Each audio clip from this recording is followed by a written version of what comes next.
வீடு எப்பயுமே வாசனையாக நல்லா ஃப்ரெஷ்ஷாக இருக்கணுமா? அப்போ கண்டிப்பாக இதை ட்ரை பண்ணி பாருங்கள்.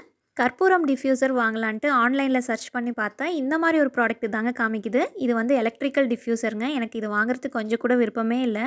ரீசெண்டாக என்னோடய ஃப்ரெண்டு வீட்டுக்கு போயிருந்தேங்க. அங்கே தாங்க இந்த மாதிரி ஒரு விளக்கு பார்த்தேன். விளக்கு வச்சுட்டு அதுக்கு மேலே கற்பூரம் டிஃப்யூசர் இருக்க மாதிரியான ஒரு விளக்குங்க இது. எப்பயும் போல் தீபம் ஏற்றிட்டு மேலே ஒரு ஹோல்டர் மாதிரி கொடுத்துருக்காங்க. அதை வச்சுட்டு அதுக்கு மேலே சின்னதாக ஒரு பவுல் மாதிரி இருக்குங்க.